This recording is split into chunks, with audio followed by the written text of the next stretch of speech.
इस दफा उसका एटीट्यूड ठीक रहे। मुझे अपनी फिक्र नहीं है हदीद, बस अल्लाह करे सोबिया का दिल तुम्हारी तरफ से साफ हो जाए। मैं वापस नहीं जाना चाहती, मुझे आप लोगों के साथ रहना है। सुल्तान को डॉक्टर ने कहा है कि वो कोई स्ट्रेस ना ले। खुदा के लिए रहम करो अपने बाप पर।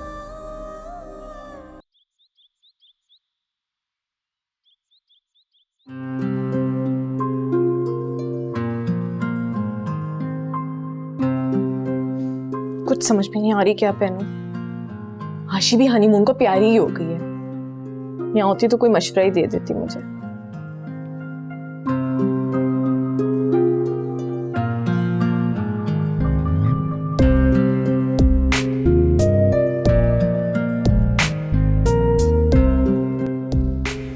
ये कपड़ों का ढेर क्यों लगाया हुआ है बिस्तर पर? उफ अम्मी, कुछ समझ में नहीं आ रहा कि क्या पहन के जाऊं। सभी बहुत अच्छे हैं, कुछ भी पहन लो। बल्कि एक काम करो, आंखें बंद करके कोई एक उठा लो, वरना इसी तरह खड़ी सोचती रहोगी तुम। वाह अम्मी, आप तो हर मसला चुटकियों में हल कर देती हैं, लेकिन आपकी ये चुटकी किसी काम की नहीं होती। तो फिर मुझसे पूछती क्यों हो? अच्छा, वो आशी की कॉल आई है? नहीं अम्मी, वही 2-3 मैसेज आए थे जो आपको दिखा दिए थे मैंने। सही, अच्छा ठीक है। अब कोई डिसाइड कर भी लेना, इसमें से खड़ी सोचती रहोगी।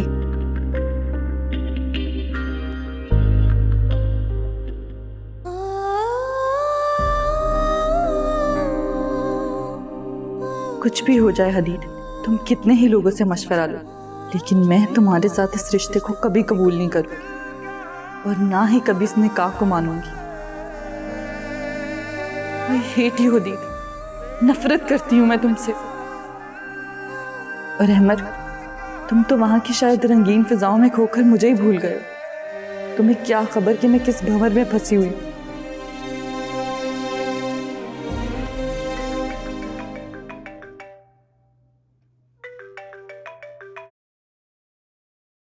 हेलो, अस्सलाम वालेकुम हशाम भाई, कैसे हैं आप? अब मैं बिल्कुल ठीक हूँ। बस आशी और अहमर के जाने से सन्नाटा सा हो गया। तुम ही रुक जाती एक आध दिन और तो अच्छा लगता। हशाम भाई क्या करूं, घर अकेला होता है और फिर हदीद को भी खाने पीने में मुश्किल होती है। क्यों भाई, सोबिया नहीं रखती उसका ख्याल? उसे कहो अपने शौहर की जिम्मेदारी संभाले। इतने लोगों का दिल तोड़ के निकाह किया है तो उसे निभाए भी ढंग से। हशाम भाई, वो आजकल नुसरत के घर गई हुई है। कल वो उसकी एक बार फिर से रुखसती कर रहे हैं। मुझे इन बातों में कोई दिलचस्पी नहीं है बुशरा, और बुरा मत मनाना, मैं सोबिया और हदीद की सूरत सारी जिंदगी नहीं देखना चाहूंगा, लेकिन उन लोगों की वजह से मैं अपनी बहन से अलग नहीं हो सकता। तुम्हारा भाई हमेशा तुम्हारे साथ रहेगा, ओके?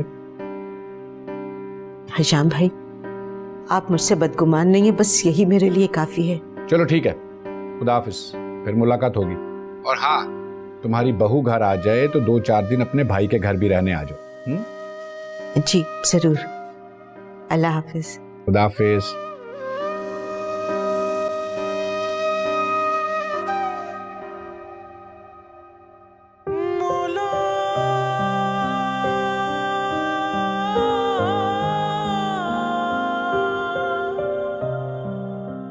कितना एंजॉय कर रहे हो तुम दोनों। तकदीर भी इंसान के लिए कितनी अहम होती है। अहमद, हम दोनों ने दुनिया घूमने के कितने प्लान बनाए थे,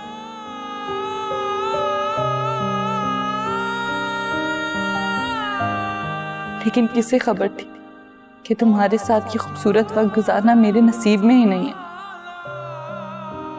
ये सब तो आशी के नसीब में था।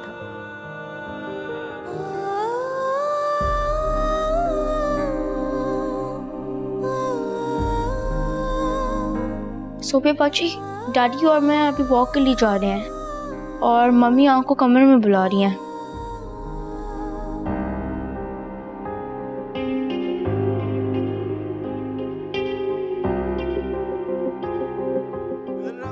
यकीनन फिर वही लेक्चर देंगी मम्मी कि कल मुझे कैसे बिहेव करना है। मैं कोई बच्ची थोड़ी हूँ। कोई ना किनारा लाज सहारा में ढूंढूं कहाँ सारी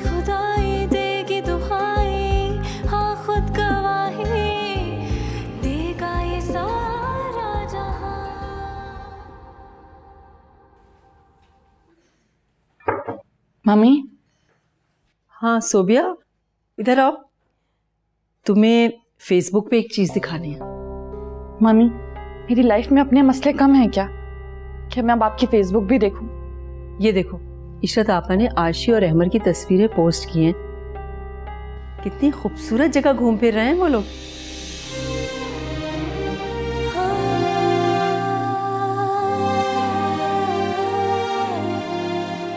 जो चीज दिल को तकलीफ देना, उसे दूर ही रखना चाहिए।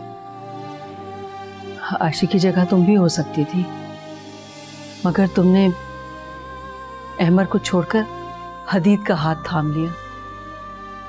अब किस लिए पछता रहे हो? अहमर ने टूटे दिल के साथ आशी के साथ शादी की, मगर फिर भी उसने एडजस्ट कर लिया। और तुम हो कि तुमने अपने साथ साथ हमारी जिंदगी को भी अजाब बनाया हुआ। ठीक है, मैं कल ही चली जाऊंगी उन लोगों के साथ। अब ठीक है? अब खुश हैं आप? सोबिया, तुम में मेरी और सुल्तान की जान है। बड़ी मुश्किल से उन्होंने अपने दिल को तुम्हारी और हदीद की तरफ से साफ किया है, वो भी सिर्फ तुम्हारी मोहब्बत की वजह से, वरना तुम्हारे निकाह ने उन्हें अंदर से खोखला कर दिया था। अब खुदा के लिए तुम उनके जज्बात से मत खेलना। कसम से आशी, कितने खूबसूरत मुल्कों में घूम रही हो तुम। हाँ ना, मैं तो अपने फेसबुक पे तुम्हारी पिक्चर्स अपलोड किए जा रही हूँ। क्यों अहमर भाई को क्या प्रॉब्लम है? अगर मैं फेसबुक पे पिक्चर्स लगा रही हूँ तो उनकी अम्मी भी तो लगा रही हैं। अच्छा भाई, बस तुम खैरियत से घर आ जाओ। वैसे भी तुम्हें मेरे लिए इतनी ज्यादा शॉपिंग करने की जरूरत नहीं है। हाँ हाँ, अम्मी यही है, तुम्हारी बात कराती हूँ। अब्बा तो ऑफिस से अभी आए नहीं है। तुम खुश क्यों नहीं हो हदीद के साथ? अपने दिल से गिल्ट निकाल दो। हम लोगों ने भी सब कुछ भुला दिया है। क्या मुझे मम्मी को सब कुछ बता देना चाहिए क्या? नहीं। जब तुम लोग गए हुए थे ना, तो तुम्हें पता है सुल्तान तुमसे ज्यादा हदीद को याद कर रहे थे। अब तो हर जगह फखरिया वो अपने दामाद का जिक्र करते हैं।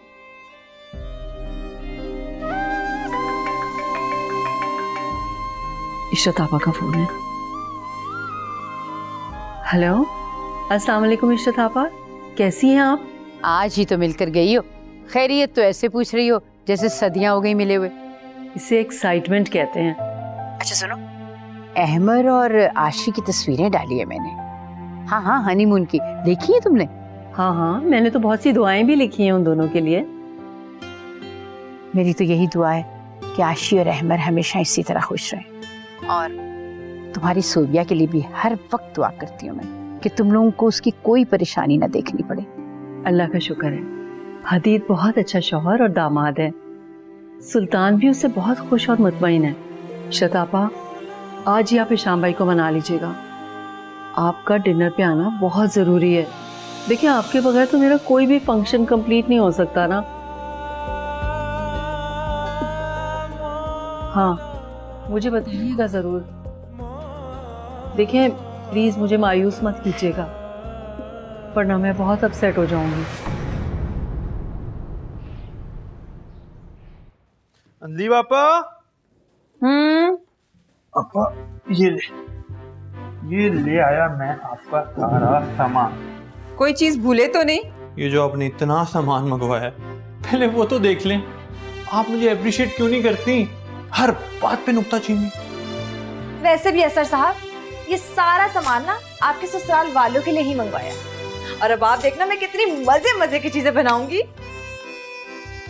शर्मीली जी, कल मेरे ससुराल वाले आ रहे हैं ना, तो मुझ पे एक एहसान करना, ना मेरा नाम लेना और ना आशिक की खैरियत मालूम करना। अरे वाह, आसी की कैसे खैरियत मालूम ना करूं? इतने प्यार से मिली थी वो मुझसे। कर दी उसने गलती। शर्मीली, आशी की खैरियत मैं पूछ लूंगी, तुम बस मेरी हाँ में हाँ मिलाती रहना।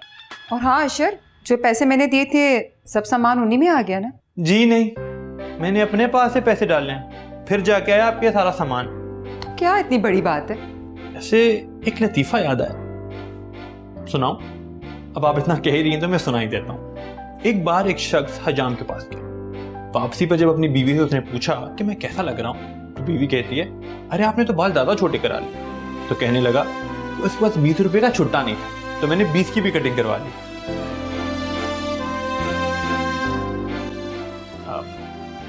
हंसी नहीं है तो कम से कम मुस्कुरा ही देती। बेकार में ही अपने बाल कटवा लिए, साथ वाली दुकान से खुले हुए पैसे ले लेता।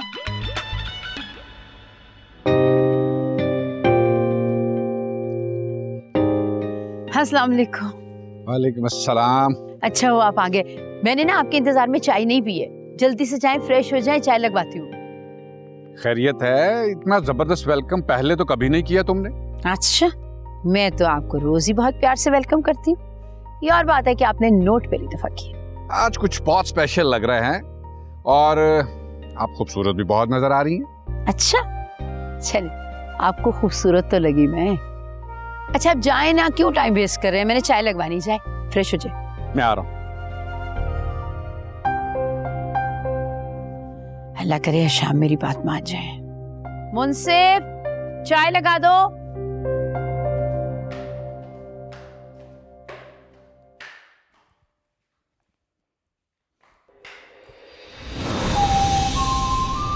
अंधे हो?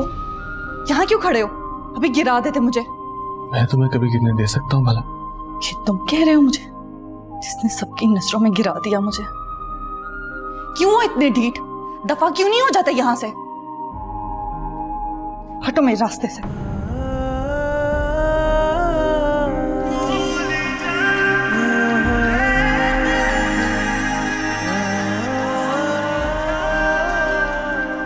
हाँ हाँ लाओ ना कबाब और समोसे। आज ना मैंने फेसबुक पर तस्वीरें डाली थी अहमद और आशी के हनीमून की। उफ क्या बताऊं, इतनी लाइक्स आई हद नहीं। देखो इशरत, मैं इस बात के खिलाफ कि आप अपने प्यारों की तस्वीरें फेसबुक पे लगा के उनकी खुशियों का चर्चा करें, ये अच्छी बात नहीं है। इशरत, खुश होने वाले लोग बहुत कम होते हैं, जलने वाले और बुरी नजर वाले बहुत ज्यादा, इसलिए प्लीज एहतियात किया करो। सॉरी, आइंदा नहीं लगाऊंगी। मैं एक्चुअली चाह रही थी कि हमारे बच्चों की खुशियां जो हैं वो हम सबको दिखाएं, इसलिए कर दी। वो शाम आज नुसरत आई थी, वो कह रही थी कि हमें सोबिया वगैरह को माफ कर देना चाहिए। हरगिज नहीं, मैं सोफिया को किसी सूरत माफ नहीं कर सकता। अरे जीते जी मार दिया था उसने मेरे बेटे को, जिंदा दरगोर कर दिया हम दोनों को, और तुम कह रही हो कि मैं उसको माफ कर दूं? मैंने अपनी बहन बुशरा को भी बता दिया कि मैंने तुम्हें माफ किया है, उस बेशर्म हदीद को नहीं। प्लीज रिलैक्स करें। देखिए शाम, हम अपने हिस्से की अजियत सह चुके हैं। माशाल्लाह हमारा बेटा खुश है अपनी नई जिंदगी में। अब हमें चाहिए कि हम बुशरा और नुसरत के बच्चों को माफ कर दें। कम से कम हमारी दोनों बहनें ही खुश हो जाएंगी। अच्छा चले ना, मूड ठीक करें। मुंसिफ ले आओ कबाब। अच्छा ये तो लेना। देता हूं।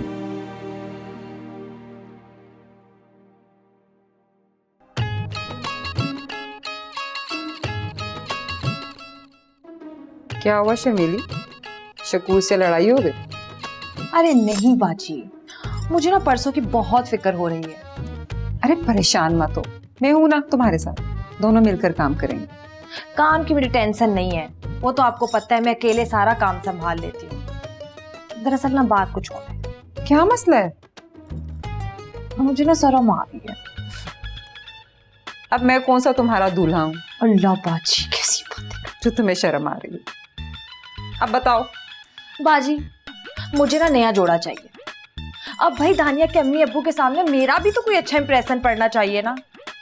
मुझे नहीं पता, मुझे कोई बस स्टाइलिश सा सूट ला के दे। शर्मीली, हम घर के लोग हैं और हमें इतनी ज्यादा तैयार होने की जरूरत नहीं है। आशिर की शादी पे पक्का तुम्हें 2 सूट नए बना के दूंगी। बस 2? नहीं 9। अच्छा छोड़े ना, आपको पता तो है मेरे पास सारे चमकीले भड़कीले कपड़े रखे हुए हैं और ये घर की दावत है, एक भी सादा जोड़ा नहीं है मेरे पास। चलो ये है मेरे पास एक ग्रीन शर्ट, एक ही मर्तबा पहनी थी मैंने, अच्छे लगेगी तुम पर, लो।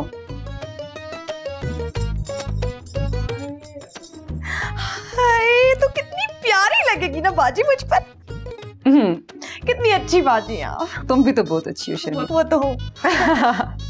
चलो बताओ खाने में क्या बनाया? टींडे। अशर को बिल्कुल नहीं पसंद।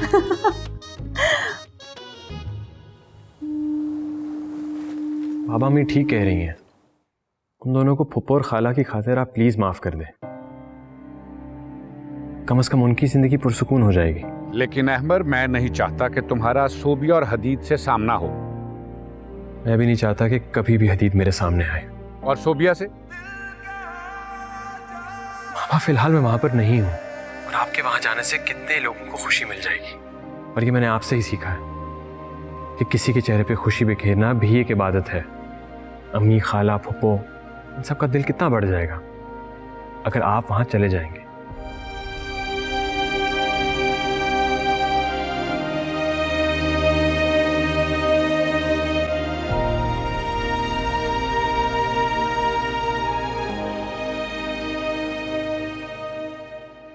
रेडी? शुक्रिया बेटा। कल इंशाअल्लाह मैं अपनी बेटी को अपनी दुआओं से रुखसत करूंगा। हदीद ने मुझे कहा है कि वो तुम्हें रोज मिलवाने के लिए ले आएगा। सोबिया बेटी, उसने जो हमें दुख दिया है उसका अजाला वो बहुत दिल से कर रहा है। अगर मैं आपको इसकी असल हकीकत बता दूं ना डैडी, तो आप शायद इसे जान से ही मार डालेंगे, लेकिन मजबूर हूँ। आपकी जिंदगी, आपका सुकून, आपकी सेहत हमेशा मेरा रास्ता रोक देती है। आपके चेहरे पर बिखरी खुशी को कैसे जियत में बदल दूं? अरे बेटा, क्या सोचने लग गई? अरे कुछ नहीं डैडी, बस वैसे ही। अच्छा वो याद आया, हमें बता नहीं थी कि उन्होंने इशरत खाला और हशाम अंकल को भी इनवाइट किया है। मैं चाहती हूँ डैडी आप उनसे अच्छी तरह पेश आए ताकि मामी को अच्छा लगे, प्लीज। अच्छा बेटा, बेटा सारी तैयारी मुकम्मल है, कुछ रह तो नहीं? नहीं डैडी। कुछ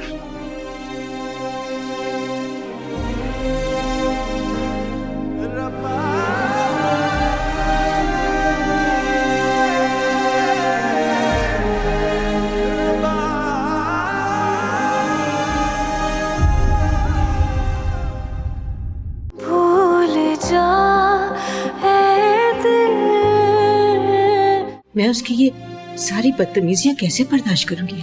अब वो आपके साथ बदतमीजी करके तो देखे, उसी वक्त उसका दिमाग ठीक कर दूंगा। गुस्से और जज्बात में उठाया हुआ कदम हमेशा पछतावा बन जाता है। आज हशाम भाई और इशरत आपा के सामने बड़े फख्र से, इज्जत से मैं अपनी बेटी को हदीद के साथ रुखसत करूंगा। अब सोबिया हमारा सर नहीं झुकने देगी इंशाअल्लाह।